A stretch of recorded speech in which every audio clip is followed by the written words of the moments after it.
विक्रम बेताल की कहानी। ज्यादा पापी कौन? बेताल पच्चीसी। बेताल के उड़ने के बाद दोबारा विक्रमादित्य शीर्षप वृक्ष की ओर दौड़े और पेड़ पर उल्टे लटके बेताल को कंधे पर लादकर चल पड़े। इसी बीच एक बार फिर बेताल ने राजा को एक नई कहानी सुनते हुए कहा। बहुत समय पहले एक भोगवती नाम की नगरी हुआ करती थी। उस नगरी में राज रूपसेन का राज हुआ करता था। राजा को शादी करने का बड़ा मन था।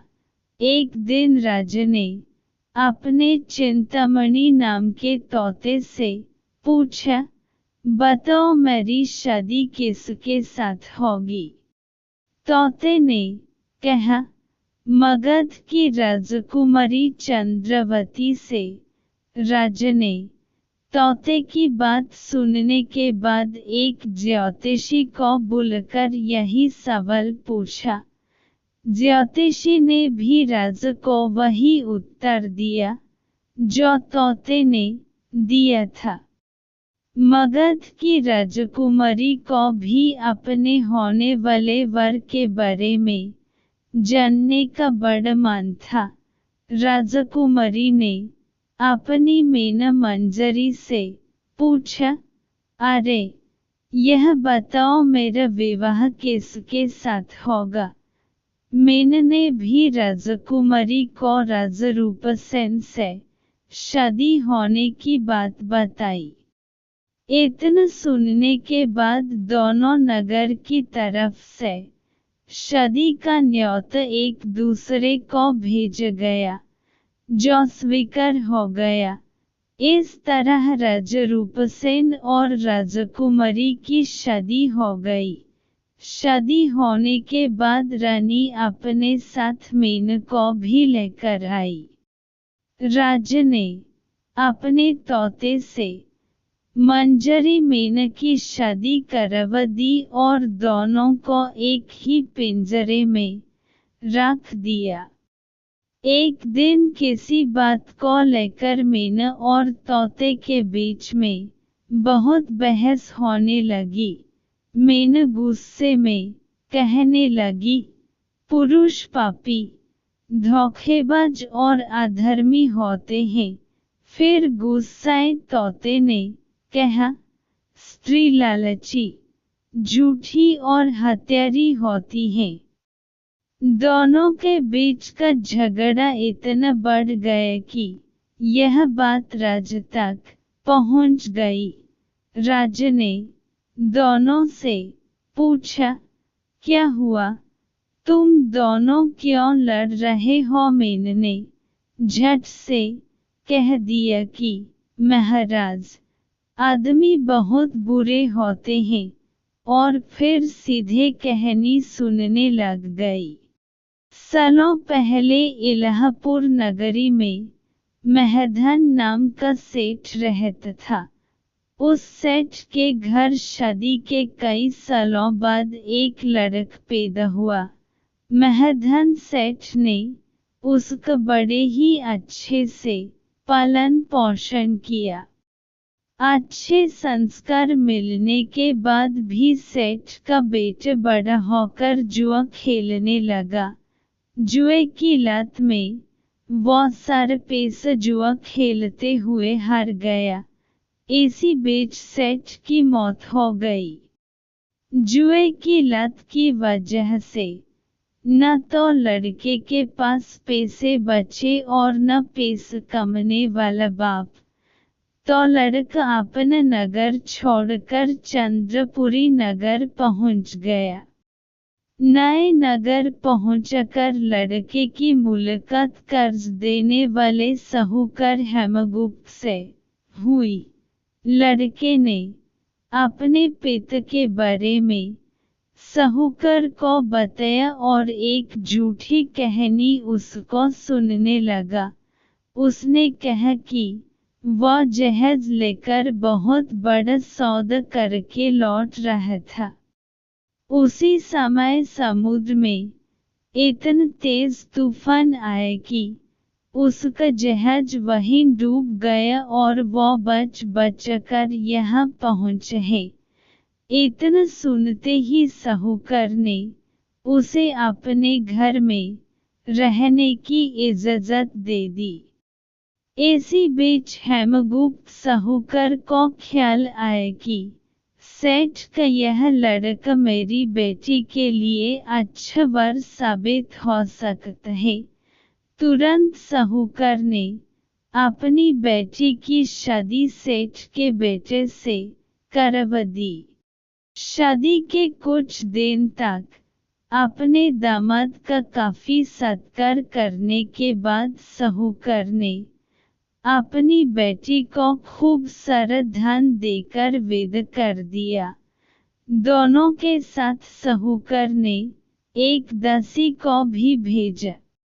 रास्ते में सेठ के बेटे ने अपनी पत्नी से कहा, सारे गहने मुझे दे दो, यहाँ कई लुटेरे हैं। उसकी पत्नी ने ऐसा ही किया। जेवर मिलते ही उसने दासी को मारकर कुएं में फेंक दिया और अपनी पत्नी को भी कुएं में धक्का दे दिया। लड़की जोर जोर से रोने लगी।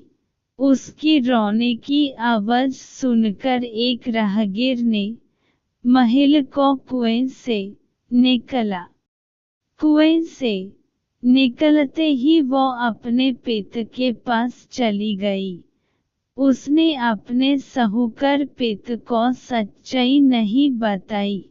उसने कहा, कुछ लुटेरे ने उन्हें लूट लिया और दासी को मार दिया। साहूकार ने अपनी बेटी को दिलासा देते हुए कहा, चिंता मत करो, तुम्हारा पति जिंदा होगा और वो कभी न कभी जरूर लौटकर आ जाएगा। उधर लड़का अपने नगर पहुंचकर दोबारा सारे पैसे और जेवरात जुए में हार जाता है। पैसे खत्म होने के बाद उसकी हालत बहुत बुरी हो गई। इससे परेशान लड़का दोबारा साहूकार के पास जाता है।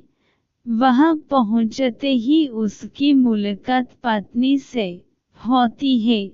वो उसे देखकर बहुत खुश होती है और बताती है कि उस दिन जो कुछ भी हुआ उसने अपने पिता को नहीं बताया है। वो उस झूठी कहानी के बारे में अपने पति को बताती है। जैसे ही साहूकार अपने दामाद को घर में देखा तो उसने उसका स्वागत किया। कुछ दिन साहूकार के घर में रहने के बाद एक रात को मौका देखकर सेठ का बेटा अपनी पत्नी को मारकर उसके सारे जेवरात लेकर फरार हो जाता है। यह कहानी बताने के बाद मीना कहती है, महाराज, ये सब होते हुए मैंने खुद अपनी आंखों से देखा है। यही वजह है मैं आदमियों को पापी कहती हूँ। मीना की कहानी सुनने के बाद राजा तोते से कहते हैं, अब तुम बताओ, स्त्रियों को बुरा क्यों कह रहे थे? यह सुनते ही तोता भी कहानी सुनने लग जाता है। वो बताता है कि एक समय वो कंचनपुर में सागरदत्त नाम सेठ की यहाँ रहता था। उसके बेटे का नाम श्रीदत्त था, जिसकी शादी पास के ही नगर श्रीविजयपुर के सेठ सोमदत्त की बेटी से हुई थी। शादी के बाद व्यापार करने के लिए लड़का परदेश चला गया। उसकी पत्नी जयश्री उसका इंतजार बेताबी से करती थी, लेकिन 12 साल गुजर गए, लेकिन वो परदेश से लौटकर नहीं आया। अपने पति का इंतजार करते हुए एक दिन महिला अपनी छत से एक पुरुष को आते हुए देखती है। वो उसे बेहद पसंद आते हैं। वो उसे अपनी सहेली के घर बुलाती है। वो उससे बात करती है और उससे रोज अपनी सहेली के घर मिलने को कहती है। अब श्रीदत्त की पत्नी जयश्री उस युवक से रोज मिलने लगी। ऐसा होते होते कुछ महीने बीत गए। इसी बीच एक दिन जयश्री का पति श्रीदत्त परदेश से लौट आता है। महिला अपने पति को देखकर परेशान हो जाती है। थका हारा श्रीदत्त आराम करने के लिए बिस्तर पर लेटते ही एकदम सो जाता है। मौका देखते ही उसकी पत्नी उस युवक से मिलने के लिए अपनी सहेली के घर चली जाती है। रात को उसे बाहर जाते हुए देख एक चोर उसका पीछा करता है। वो देखता है कि वो किसी घर में चली गई। अफसोस, वो युवक सांप के काटने की वजह से मर जाता है। जैसे ही जयश्री उसे देखती है तो उसे लगता है कि वो सो रहा है। वो उसके करीब जाती है। उसी समय पास के पीपल के पेड़ पर बैठा भूत मरे हुए युवक के शरीर में घुसता है और महिला की नाक काटकर वापस पेड़ पर बैठ जाता है। रोते हुए वो अपनी सहेली के पास पहुंची और उसे पूरी कहानी बताई। सब कुछ सुनकर उसकी सहेली जयश्री को सलाह देती है कि चुपचाप घर चली जाओ और जोर जोर से रोने लग जाना। जैसे ही कोई नाक के बारे में पूछे तो कह देना कि तुम्हारे पति ने काट दी है। वो ऐसा ही करती है। लड़की का पिता श्रीदत्त की शिकायत करता है। इसके बाद सभा में सभी पेश होते हैं। जैसे ही राजा लड़की की कटी हुई नाक देखता है तो गुस्से में उसके पति को सूली से लटकने का फैसला सुन देता है। उस सभा में वो चोर भी मौजूद होता है जिसने श्रीदत्त की पत्नी को रात में घर से बाहर जाते और अन्य चीजों को देखा था। राजा द्वारा सुनाई गई सजा को सुनते ही चोर बहुत दुखी होता है। वो किसी तरह से हिम्मत करके राजा को सारी कहानी बताता है। कोई भी उसकी बात पर विश्वास नहीं करता तो चोर कहते हैं, आप वहां चलकर देख लीजिए, भूत भी वही है। और युवक की लाश भी जब जांच की जाती है तो बात सच निकलती है।